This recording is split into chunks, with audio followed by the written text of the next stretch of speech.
Sagrada Família, podcast.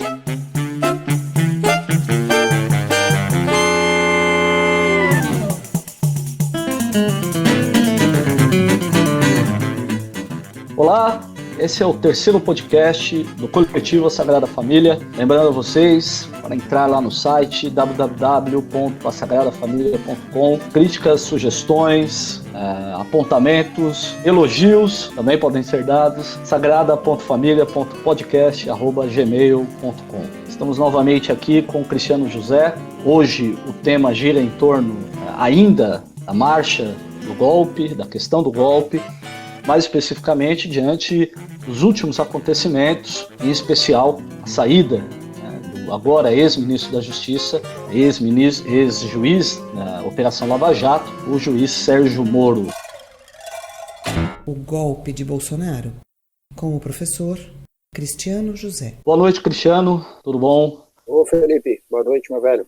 Vamos trocar essa ideia de novo aí. Vamos. Bom, Cristiano, é certo que tivemos um ponto de tensionamento nos últimos dias. As mortes por conta do coronavírus só aumentam, os dados referentes a mortes, os números estão numa progressão que, a despeito de todas as falas contrárias, respeitam as projeções de crescimento, ainda que houve certo sucesso aparentemente no achatamento da curva. Nós temos aí um número crescente de doentes e de mortes, e somado a tudo isso, temos uma crise política que parece não ter fim, e tensiona-se semana a semana, dia a dia, e nós tivemos um último episódio recentemente, após a saída do ministro Luiz Henrique Mandetta, uma saída conturbada, tivemos uma saída ainda mais conturbada, mais barulhenta, que rendeu picos de audiência à Globo News e à CNN, que foi a saída do Sérgio Moro. Diante desses últimos acontecimentos, e evidentemente toda a questão da pandemia, e seguindo um pouco a lógica do último podcast, as nossas falas, a sua fala especificamente do último podcast, eu gostaria de saber de você qual a sua avaliação dessa marcha para o golpe, mais especificamente pelas mãos do presidente Jair Bolsonaro e de seu grupo. Bom, vamos lá. É evidente que à luz das novas circunstâncias, mas eu acho que a gente pode detalhar isso num segundo momento desse papo, a marcha desse golpe sofre um refluxo, sofre um recuo flagrante. Mas eu gostaria de trazer novamente alguns aspectos do meu texto que eu acho bastante relevantes para que nós possamos acompanhar conjunturalmente essa dinâmica. Ali, eu traçava dois cenários possíveis para um recuo do golpe. O primeiro, isso não é uma hierarquia, tá? Só uma ordem de razões, o primeiro seria uma reação da institucionalidade, porque esse é o adversário do Bolsonaro, não é a esquerda. Então, a institucionalidade democrático-burguesa é o grande adversário dele, e é justamente por isso que, e aliás eu começo o texto afirmando isso, o Bolsonaro ele tem a intenção golpista na raiz das suas convicções. Então, a reação dessa institucionalidade que me parecia difícil, e aí eu me refiro a governadores, me refiro ao parlamento, me refiro à mídia e etc., e mesmo as instituições que formam a estrutura da sociedade burguesa, podemos colocar universidades, etc. Então, assim, essa reação me parecia difícil porque não coordenada, falta uma liderança expressiva para essa institucionalidade, e também porque o Bolsonaro parece ter algumas cartas na manga, porque as reações são sempre muito tímidas, que nós levantamos algumas hipóteses, assim, Talvez um elemento disruptivo importante seja algum controle sobre elementos das polícias militares, que são forças que atuam regionalmente de maneira muito forte e são braços armados. Então, isso seria, sem dúvida, um controle estratégico. Talvez alguns grupos também igualmente estratégicos, como caminhoneiros, eventuais relações com o crime organizado, com milícias, etc. Então, nós poderíamos compreender, eu imagino, essa tibieza da institucionalidade, essa recalcitrância, talvez por saberem que ele tem se acuado condições de acionar um processo de violência muito dramático e quase que incontrolável. como é que você controla, por exemplo, uma greve de polícia, né? Bom, com o exército, talvez, né? Mas é uma operação muito delicada, mas é possível também que haja cisões dentro das Forças Armadas, né? Por isso que eu levanto também a hipótese no texto do Bolsonaro tentar reproduzir uma lógica tenentista aqui, né? Apostando nas baixas patentes, etc., né? Montando um pouco o processo dele lá da década de 80, foi julgado pelo Supremo Tribunal Militar e tudo mais. Então, essa era uma hipótese. A segunda hipótese seria a crise econômica chegar antes da crise sanitária. E aí, qual que seria a alternativa, né? Então, a crise econômica chega, ele aciona, o caos se estabelece, ele aciona os seus instrumentos, né, de tomada de poder efetivamente. E aí, claro que a crise sanitária chegaria junto, mas aí ele joga isso na conta da crise econômica, vem com esses negacionistas dizendo que a quarentena não vale nada, Osmar Terra, etc. Na confusão que viraria, daria para emplacar essa narrativa.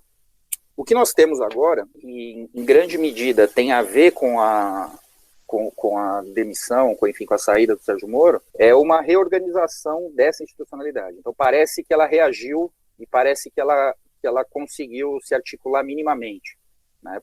É possível que tenha havido conversas aí entre os atores principais, né? Folha, Estadão, Globo, Rodrigo Maia, Alcolumbre, etc., né? Ministro do STF e demais atores estratégicos desse processo. Mas aí parece que isso... Eu entendo que esse processo já vinha acontecendo, né? O Bolsonaro acelerou as suas apostas, especialmente naquela manifestação na frente do QG do Exército. Eu acho que ali ficou bastante claro que ele estava tentando dar um golpe, que ele acionou o processo de golpe. Existe uma hipótese do Reinaldo Azevedo, que eu li nos artigos, não sei se isso está correndo também por outros articulistas, mas que ele garante, isso é alicerçado numa suposta fonte e tal, de que naquele dia especificamente o Bolsonaro se reuniu com agentes importantes da ativa e propôs o golpe, e ele teve uma negativa, né? E aí houve um rearranjo ali das funções de poder, isso tem um pouco a ver também com o escanteamento do Guedes e tal, mas enfim, eu acredito que aquele momento foi o epicentro, talvez, da marcha golpista, e depois daquilo a institucionalidade se reorganizou. Então o episódio Moro, ele é talvez um fortalecimento dessa reorganização da institucionalidade, mas ele não é o início dela, né? Me parecia que ele já vinha ocorrendo e o Bolsonaro estava sofrendo alguns recuos importantes. Mas, sem alguma coisa muito marcante, essas cartas na manga ainda me pareciam ter grande potencial, como ainda me parece. Então, nós estamos a 2-3 dias da saída do Moro e algumas coisas já foram acomodadas nesse sentido, né? Mas aí a gente fala disso num recorte específico.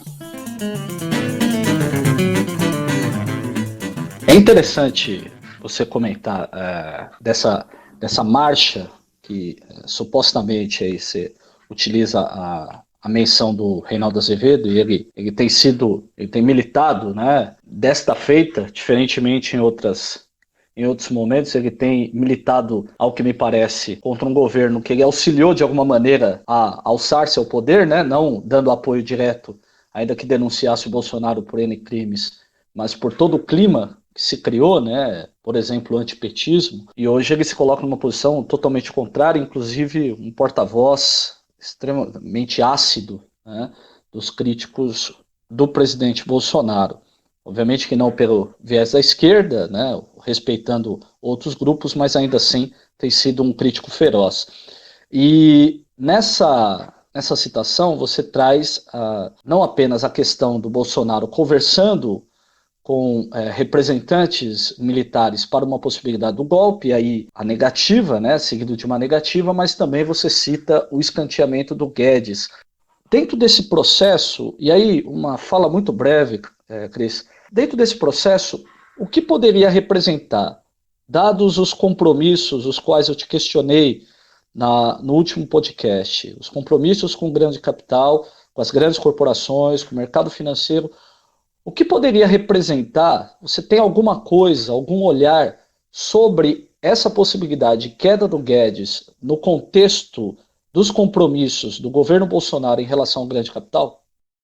Bom, eu sempre gosto de associar a circunstância do governo Bolsonaro, da sua vitória nas eleições, enfim, de toda a hegemonia que se construiu em torno do nome dele, com os eventos de 15 e 16 que depuseram Dilma Rousseff. E ali tem um outro texto meu, que também está lá na Sagrada Família, lá no site, que basicamente defendia a seguinte hipótese, né?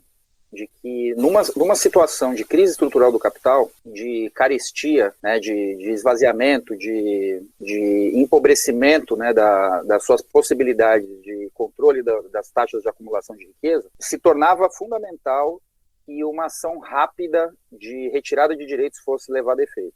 Isso no mundo inteiro. Então nós acompanhamos na Europa o início do desmonte do estado de bem-estar social.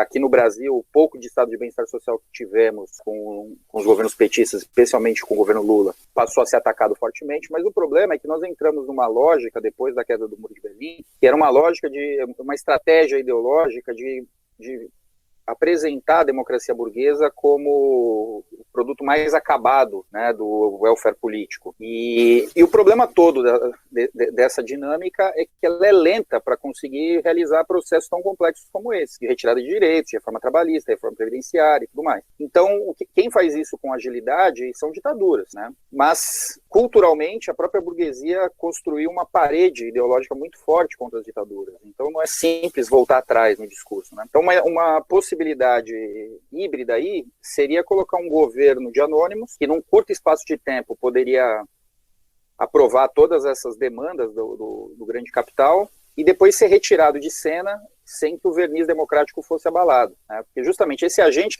ou esses agentes que precisam levar a efeito esse processo, eles ficariam mortos politicamente, né? Totalmente inabilitados para qualquer processo eleitoral posterior. Então tinha que ser um sujeito disposto a esse sacrifício, né? Essa figura, geralmente, ela está na Câmara dos Deputados. Na Câmara dos Deputados e no Senado Federal, geralmente existem essas figuras anônimas, que ninguém sabe quem são, mas eles estão sempre lá, né? Se reelegendo filhos, assim por diante, né? Barbalhos da vida, ACMs, Sarney's e tal, né?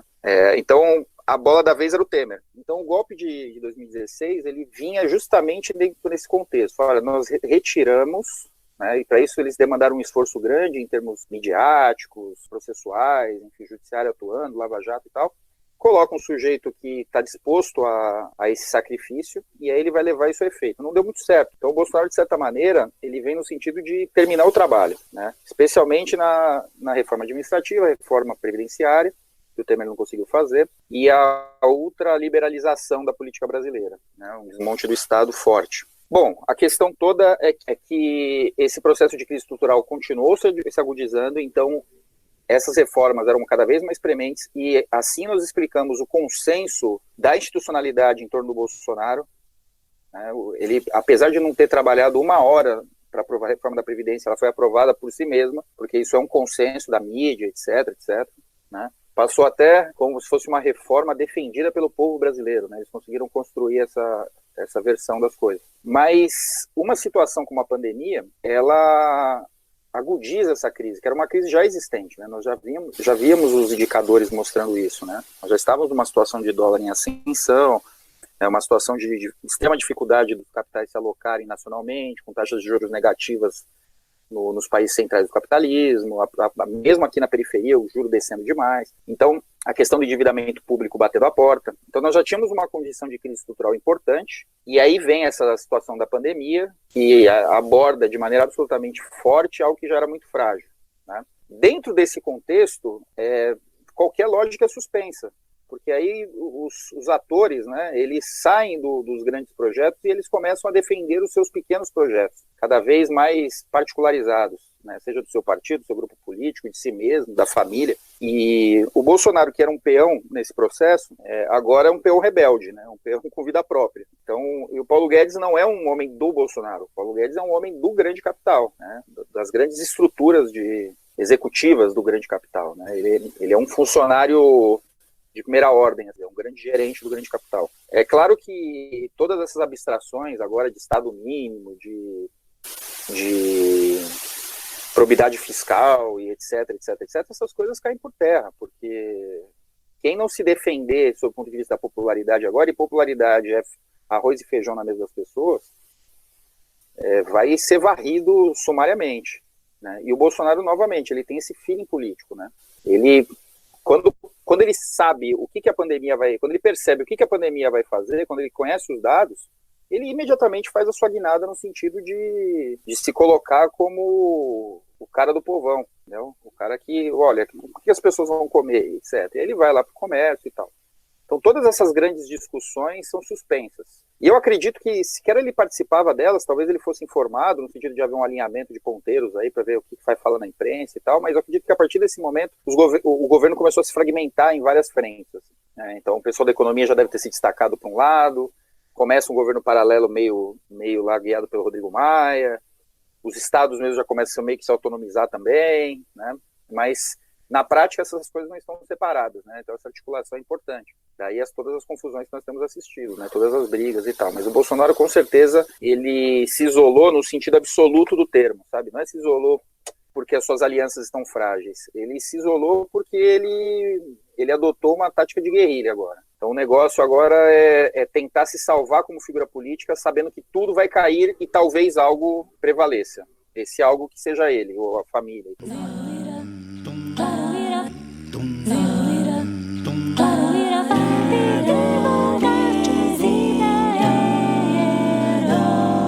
Sagrada Família. Eu acho que esse é um ponto a se pensar, né? Porque as ações dele, de alguma maneira, parecem muitas vezes ao analista menos atento, né? Um olhar menos atento, apontar para um caos, mas se acaba perdendo um pouco a visão de outras questões que estão ao redor, por exemplo, né? Essas questões do grande capital, mas é interessante você lembrar que no momento desses como pandemia, né?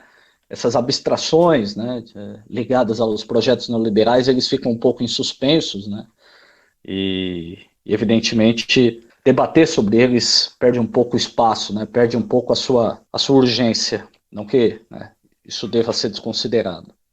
Bom, mas, Cris, um terceiro ponto, né, já diante aí da saída do Moro do governo, imediatamente à sua saída o Moro faz uma série de acusações, né, no contexto da sua saída e entrega parcialmente o que ele considera uma série de provas, né? Aparentemente o nosso ex-juiz da Lava Jato ele tem uma predileção por deixar vazar conversas com o presidente e representantes políticos, né? Conversar com o juiz Sérgio Moro ou conversar sendo grampeado por ele é literalmente dar publicidade às suas conversas, né? E ele vaza agora de maneira legal as conversas do WhatsApp. Se fosse do Telegram não poderia, né? Do WhatsApp pode. Ele vaza a sua conversa lá com a Zambelli para o Jornal Nacional e imediatamente também aponta, segundo o Valor Econômico, a possibilidade de que ele tenha gravações de sua conversa com o presidente. Ele vaza para a Globo,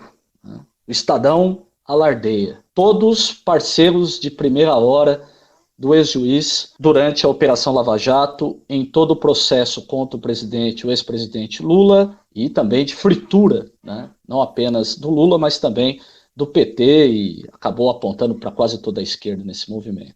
Uma provocação.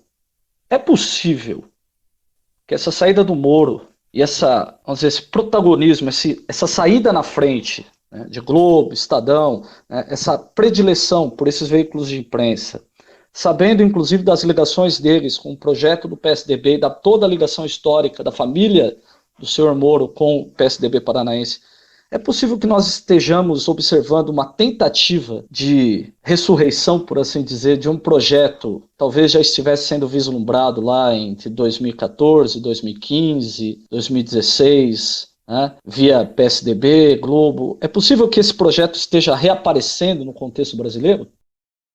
Não há dúvida, não há dúvida. Primeiro que, assim, no curso da eleição de 2014 e das ações, o PSDB foi protagonista do processo de impeachment, né? Aliás, é ele que starta esse processo, lidera, organiza e tal, né? E os agentes com os quais ele conta para esse processo são as figuras clássicas da Faria Lima e da São Francisco, né? Então, Faculdade de Direito da USP, né, para quem está fora de São Paulo, para entender, né, é até uma brincadeira que o professor Alisson Mascaro, o grande professor Alisson Mascaro lá da USP, faz, né, que ele costuma brincar que a USP tem tanto orgulho da sua Faculdade de Direito, mas ela esteve articulando golpes e tragédias políticas nos principais momentos da política brasileira, né? Nunca se viu um sujeito saído da Unip articular golpe militar. Então, a gente tem que tomar cuidado com a Faculdade de Direito da USP, né, com aquelas arcadas lá, né? Figuras excelentes, né, saíram de lá, mas figuras bem nefastas também. Mas voltando ao cerne da questão, o PSDB ele lidera o processo ofensiva contra o PT, ajudado em grande medida também pelo próprio PT, né, mas enfim, isso é um outro assunto. Mas num determinado momento ele perde a mão, porque o caos foi tão grande, e aí nesse sentido o PT lutou bastante, né, e levou o PSDB meio com um abraço de afogados, mas o processo foi tão caótico que essa institucionalidade a qual eu me refiro, né, que tem no PSDB uma das suas grandes lideranças, né, junto com o DEM, acabou também ficando manchada, e é nessa que o Bolsonaro assume. E essa institucionalidade que é a grande adversária nesse momento dele. Né? Então, no artigo que eu fiz sobre o golpe, eu estou opondo essas duas forças. O PT, por enquanto, e a esquerda, em todos os seus matizes, está fora desse jogo. Voltando agora para a análise de conjuntura, relacionando com a primeira pergunta, que é o momento, a fase do golpe, eu considero que o Bolsonaro cometeu um erro crasso em se indispor com o Moro. Aliás, ele sabia disso, né? Se indispor com o Moro em quaisquer circunstâncias seria um problema. Mas nessa circunstância que ele está agora, né, isso não poderia acontecer. Ele certamente foi inábil, né? Talvez por alguma necessidade muito premente que ele tenha, talvez as coisas realmente estejam chegando nele, e aí é possível que tenha sido uma reação, né, que essa institucionalidade tenha acionado esse dispositivo, que seria as investigações em torno da família dele, das milícias e tal, e aí ele, sem saída, reagiu do jeito que consegue, né, demitiu o cara. O que na verdade seria o pior caminho possível, né, o melhor caso aí seria ele negociar uma renúncia, talvez. Né, que provavelmente foi isso que eles tentaram fazer, né? Apertaram o laço com ele, depois lá da manifestação na frente do QG do Exército, e aí ele não acolheu muito bem, isso é bom, então agora aciona esse dispositivo, e aí ele reage da pior maneira possível. E aí o protagonismo volta de novo para essa institucionalidade PSDBística, aí, por assim dizer, né? Que é o extrato político puro sangue da burguesia nacional, né? A burguesia que se referencia muito nos estratos políticos paulistas e tal. Em termos políticos, eu entendo que eles têm agora todas as condições para finalizar esse processo. Né? E aí tem que ver o que eles têm do Bolsonaro na mão para conseguir forçar uma renúncia. Mas o Bolsonaro, ele é, como eu diria, ele é sanguíneo o suficiente para levar as coisas às últimas consequências. E aí o que está em jogo aí é o que ele tem na manga. Se é que ele tem alguma coisa na manga. Eu acho que tem, porque as ofensivas são sempre muito tímidas. Por exemplo, Rodrigo Maia, ele não quis comentar as entrevistas tanto do Moro como do Bolsonaro. Né?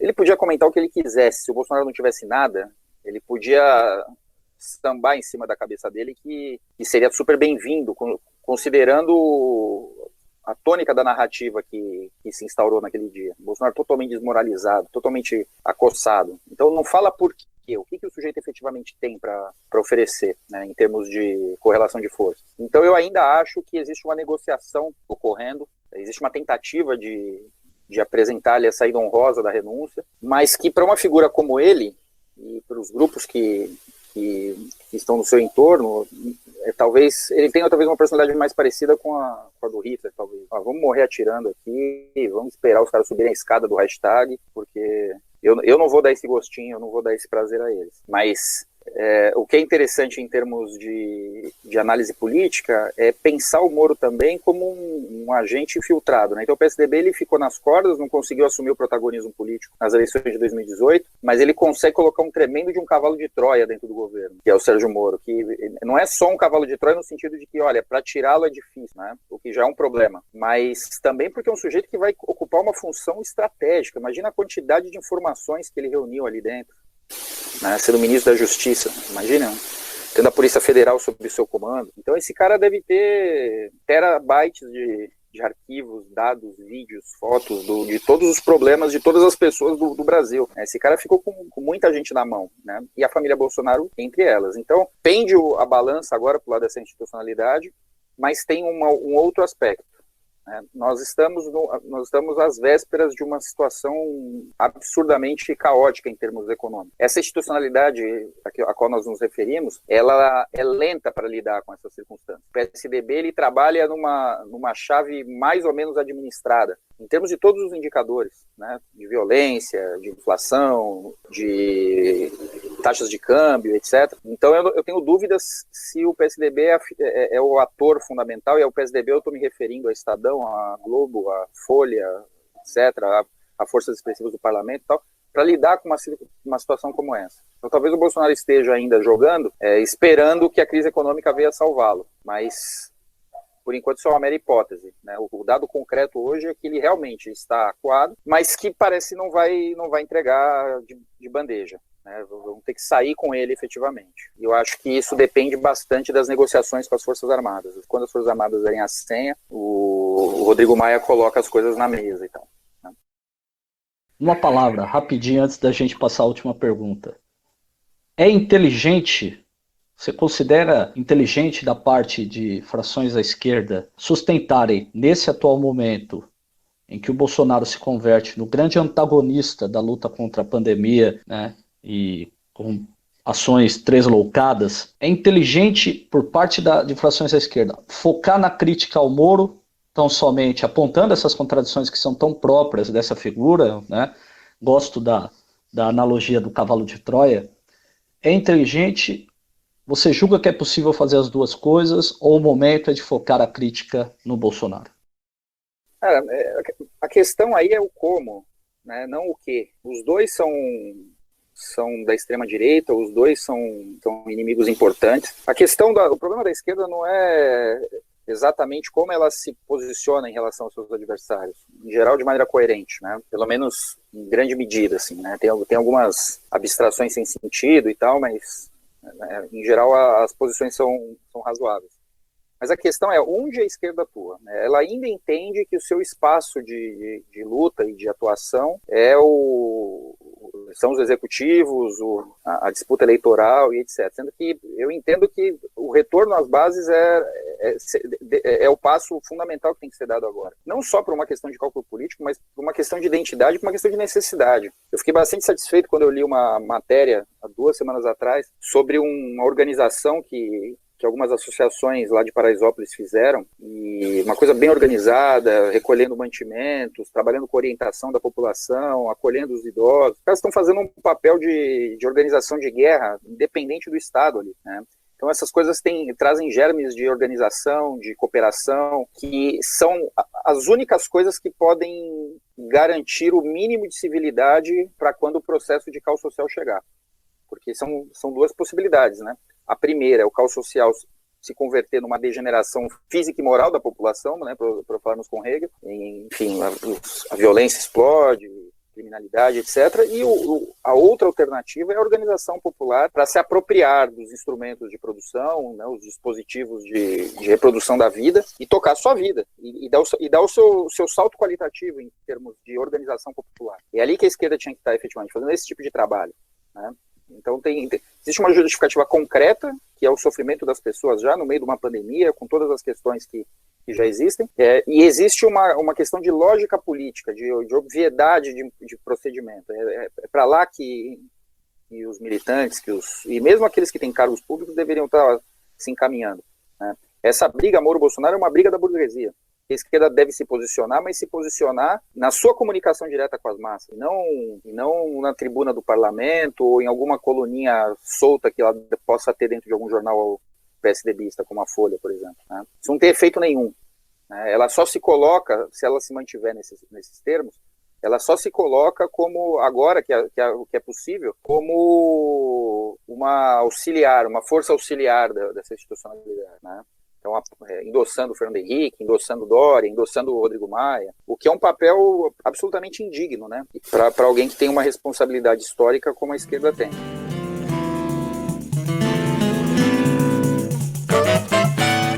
Bom, para a gente finalizar, chegando aí no calor da hora, no momento, né, o discurso do Bolsonaro, um discurso marcado aí por uma série de incoerências, incongruências, para além das bizarrices no entorno, ministro de meia, máscara, sem máscara, alguns claramente incomodados com a situação, outros aparentemente rindo diante do fato. Aquilo realmente causou sensação, é uma peça tragicômica, mas diante de tudo aquilo que ele foi dito, independentemente da coerência ou não do que possa ter sido dito, das bizarrices ou não que possam ter sido ditas, como você classifica, como você avalia o discurso de resposta do presidente da República?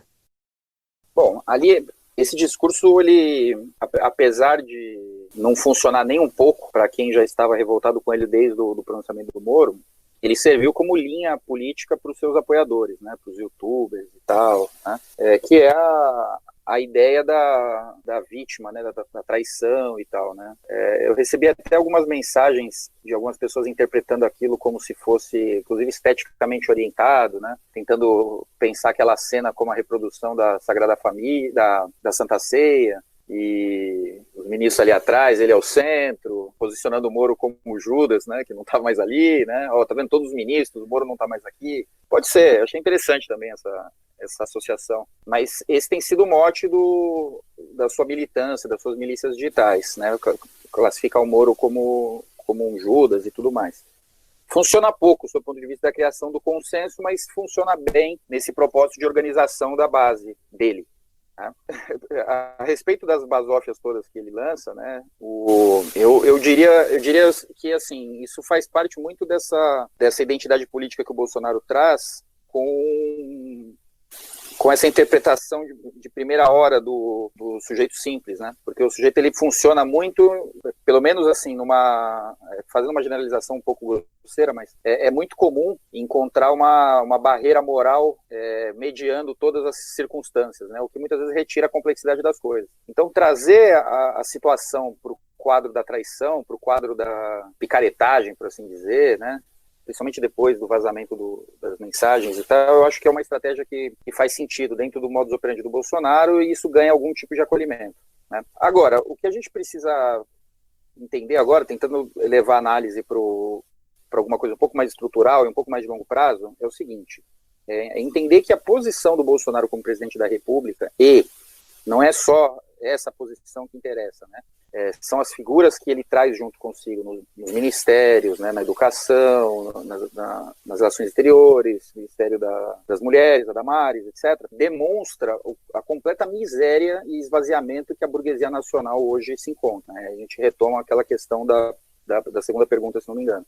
Então, assim, eles tiveram que lançar a mão dessas pessoas, e o que mostra a ausência de quadros da burguesia nacional, né, para assumir o protagonismo político. E aí a gente tem um problema muito sério, né, que é fonte também, ou pelo menos justifica uma série de conflitos que nós estamos enfrentando, e uma série de indignações, de estupefações que nós estamos enfrentando. Por exemplo, é só assistir as coisas do Vila e do Reinaldo Azevedo que você vai perceber isso, que é essa dissonância do Bolsonaro em relação a alguns valores importantes, alguns valores civilizatórios importantes para a burguesia internacional, que são essas noções de Estado democrático de direito, né, de organização entre poderes e assim por diante. Então, o Bolsonaro, ele não é que ele desafia essas noções porque ele estruturou um reacionarismo consistente e aí ele tem uma posição teórica contra todo esse arranjo civilizatório que a burguesia criou.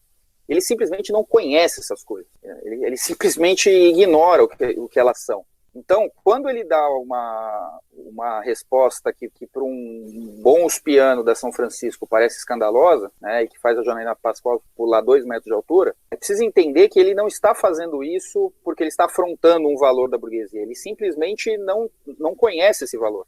Por que isso é importante? Porque também a maioria da população não conhece esses valores. Então, isso em termos de manutenção de popularidade e de acionamento de um processo golpista é muito importante, porque como eu argumentei no primeiro podcast que nós falamos disso, né, que foi o segundo da Sagrada Família, as forças políticas que prevalecem num processo de golpe de Estado, elas não precisam ser amplas, o que elas precisam ser é coesas e contarem com a anuência das outras. O que é preciso que aconteça é que as grandes massas olhem para essa força coesa e pelo menos admita que ela tem a condição de tirá-las do caos. Então é assim que o processo revolucionário E se isso vai se realizar, é um outro problema. Em geral, na verdade, não se realiza. Quem dá o golpe não é aquele que depois administra, né, consolida o golpe. Mas, nesse momento, o que nós estamos pensando é se ele é capaz realmente de levar esse movimento às últimas consequências. Então, esses sinaizinhos, né, essas falas dele que parecem absolutamente absurdas, né, que as pessoas, olha, ele vive na Idade Média, terraplanista, não sei o quê, elas têm que ser olhadas do ponto de vista da possível eficácia política dessas coisas. Coloque essas falas, coloque essa intuição política, coloque essa conexão popular que ele tem num contexto de caos social e veja se isso funciona ou não. Vê o que funciona mais. Se é o Fernando Henrique falando ou se é ele. Não é? Então, eu acho que esse é o ponto de alerta importante. Então, para mim, especificamente, enquanto esse sujeito não estiver fora e totalmente desmoralizado politicamente, há uma chance de golpe. Para mim, esse é quase que um axioma com o qual eu venho olhando todas as movimentações políticas. Então, tem um dia que ele apanha demais, tem um dia que ele comete um erro crasso, como sexta-feira? Tem, mas enquanto ele não descer a rampa do Planalto com a malinha dele na mão, existe uma possibilidade real de golpe. Voltamos àquela ideia de que não devemos subestimá-lo, né? Independentemente da sua capacidade ou não intelectual. Ele é o presidente da República, né? Então tem cartas na manga, né? Stalin foi desprezado e muito, viu? Hitler também. Assim, exatamente. Bom, Cris, mais uma vez agradecendo, reafirmo, é sempre uma satisfação, é uma aula que a gente tem de análise conjuntural. Evidentemente, a fala, ela não encerra o assunto, ao contrário, abre uma série de novas possibilidades, mas o nosso tempo é curto e em outros momentos poderemos retomar essas questões. Eu reafirmo o meu agradecimento de todo o coletivo. Queria saber se você tem uma última palavra para hoje. Não, só agradecer e pedir às pessoas que acharem que esse conteúdo tenha validade, enfim, repassar, é importante a gente conversar e enfatizar que a Sagrada Família trabalha nesse binômio podcast e texto, né? Então, em geral, um podcast está comentando o texto ou os colunistas, entre os quais eu tenho orgulho de fazer parte, estão também trabalhando de maneira mais pormenorizada. Então, eventuais insuficiências que a gente tenha deixado aqui nos podcasts, certamente, ou esperamos, possam ser satisfeitas nos artigos, que também são encontrados no site. Não, sem dúvida. E o canal está aberto, lembrando sempre o e-mail sagrada.família.podcast.gmail.com, repetindo, né, sagrada.família.podcast@gmail.com, né? E os artigos estão todos hospedados no www.asagradafamilia.com. Novamente, então, agradecendo ao Cristiano, convidando todos vocês, para caso tenham sugestões, nos escrevam, podem fazer suas críticas, seus elogios, eventualmente também, e ficamos por aqui. Até o próximo encontro, nosso quarto podcast. Um grande abraço a todos. Valeu, Cris. Tchau, tchau. Valeu, um abraço.